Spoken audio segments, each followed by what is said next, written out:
Alright, chat. Reading your comments again. Let's ignore the big ass pile of clothes. Let's ignore the fact that I shaved and I look like I'm 10 years old.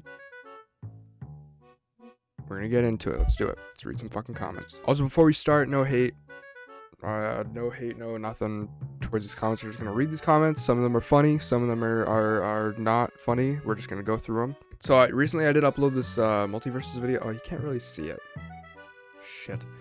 Okay, I'll probably tell which video is these comments are on. Anyways, I recently uploaded a multiverses video, and we still have the Splitgate video getting like views for some reason, even though that was like 4 or 5 months ago. So we got a bunch of comments I haven't responded to. I might accidentally go over some that I've already done because I'm stupid. Anyways, we're gonna go through them. So in the multiverses video, I discussed that they're taking away content that people have paid for, and then they're gonna, I don't know, give it back whenever they put the game back online.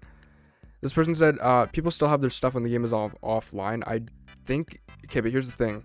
Like, it's to play local, you have to be online. It's one of those games. So even if they bought, you know, I got all this stuff for all these characters, they're not going to be able to access it because they can't even play the game locally offline. So unless maybe they update the game where you can play it locally offline while the game is taken down, I guess, they won't be able to access that content. So they won't have that when it's offline. I feel like an easy way to fix the losing stuff purchased issue would be to simply have it be restored, like account info showing what characters. Yeah. When the game itself may not. Okay, whatever. Yeah, obviously when the game goes back online, they're gonna reimburse that content, or they'll keep the content. They're not fully removing it, but still, the fact that they're taking it away from, you know, the people who have paid for it, even if it's for a year, even if it's for, you know, 6 months, whatever, right? It doesn't matter. People paid for that content, and now you're taking it away from them. It doesn't matter if you're giving it back to them. The fact that you're taking it away in the first place after they paid for it, it just doesn't sit right with me. Rick not having a unique interaction sucks. Are there any characters that have like unique interaction, like voice lines to each other? I don't think so. From my knowledge, like, I don't think like if you play Bugs Bunny against like Tasmanian Devil, he's gonna be like, yeah, he's a Tasmanian Devil. I don't like, you know what I mean? But I could be completely wrong about that. Just from my knowledge, I don't think there's characters that have like interactions with each other. This guy commented twice. Destiny players after hearing the game will lose paid content first time.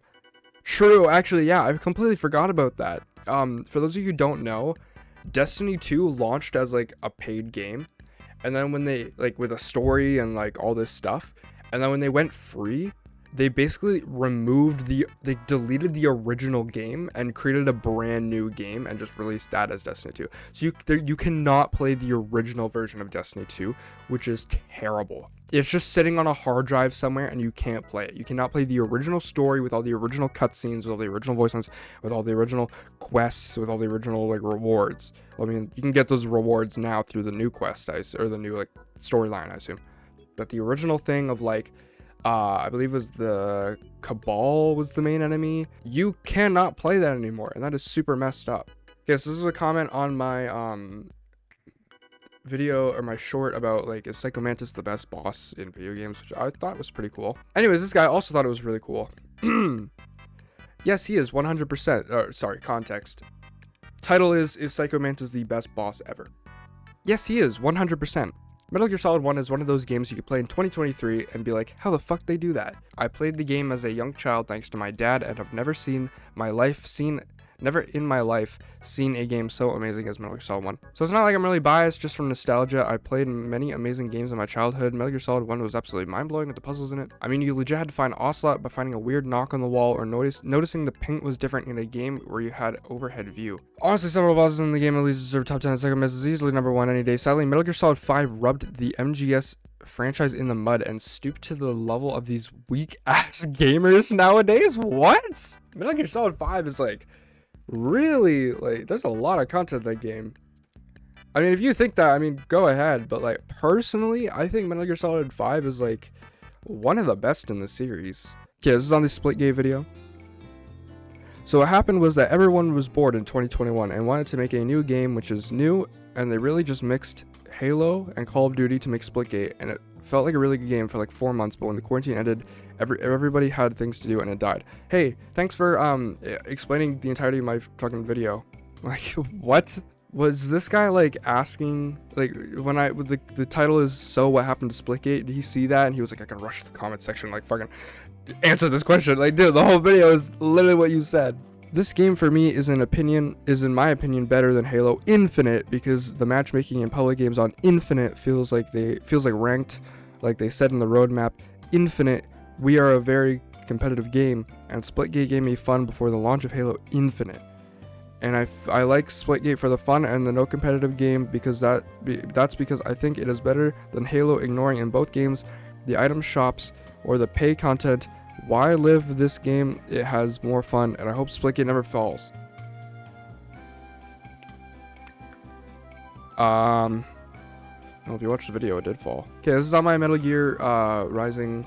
Or no, sorry, not Metal Gear Rising, what the fuck? This is from my Ubisoft Metal Gear Solid 5 Ghost Recon Wildlands video. Wildlands is great, although they did crank up the white savior fetish a bit too high. Also, the portrayal of other nations as narco states was a bit too unhinged. Lol, exactly. You don't understand Ubisoft as I see. Metal Gear Solid 5 looks like any Ubisoft game. Open world with farm, collectibles, and fortress. I haven't played Wildlands, but those NPC followers look like bots in Payday. It's a co-op game, no? What is there to understand about Ubisoft, other than the fact that they fucking blow? Ubisoft sucks. I'm gonna say it right here. I said it in the video, I think. I don't like Ubisoft. I think a lot of their open world games are very much... Oh, I just kicked my desk. All their open world games are like the same. Like, they've been making Far Cry 3 like 6 times already. It's the same game every time. Assassin's Creed has been the same game every year. It's always this open world game. You're fighting against some government, and you have to lead the revolution against the government. Every fucking Ubisoft game is like that, aside from like Rayman, and that's why they don't make Rayman, because they can't make it I don't know, they can't put fucking Giancarlo Esposito as like some dictator, and that's why they don't make Rayman games, because it doesn't fit into their game formula, and that like they actually have to like put pen to paper and like write down like stories and stuff, and they can't do it. Every Ubisoft game is like that. So no, I do understand Ubisoft. I understand that every game is the exact same, and I'm sure there's probably a couple of people who will back me up on that. However, I do think your criticism of MGS5 looks like any Ubisoft game, very true. I just think that Metal Gear Solid 5 doesn't rub it in your face all too much. I think it's just a lot more streamlined in its like resistance development system. Also, yes, it's a co-op game. The NPC followers do suck, and I didn't play Ghost Recon Wildlands like co-op before I made the video. After I made the video, a bunch of my friends bought it and we played it, and it is a completely different game. So if you're watching this video and you're like, oh, I don't want to play Ghost Recon Wildlands, you said it sucked, tell your friends to buy it. It is a completely different game if you play it with friends. Like, legitimately, I'll have Noah be like up on like a ridge, and like I'll be fucking navigating through this building, and then like Lane's on the other ridge with a sniper, and like it's a completely different game. I think they want you to play like true like fucking military guy through co-op. It's from Splitgate. I don't know what you mean died. The game is still very alive and thriving. Check player base stats. This guy's doing the work for me. I don't need to fucking tell you off. This is from the Warzone 2 Season 2 review. 1 vs 1 Gulag is way better than the shit they had before. I don't like having to win a 1 vs 2 because my teammate is a bot, or getting 1 kill and then breaking the other person's armor just to see my teammate miss 17 shots in a row. Okay, true. I think because I'm a very casual Warzone player, like I play maybe like once every fucking like 6 months. Like fucking Warzone like twice a year. So as a very casual player, I prefer 2v2 Gulag. But I'm sure for the very like regular Warzone players, even if you're not like, you know, like a super competitive, like if you play it more than fucking twice a year like I do, if you play Warzone at least like once a week, I'm sure you'll probably be like, okay, I prefer 1v1 Gulag. But as a very casual Warzone player, I prefer 2v2, but that's just my opinion. So your criticisms are totally valid, but that's also because like I'm not in the same field as you. So like I can't really speak out on your criticisms. Or not even criticisms, they're just like opinions.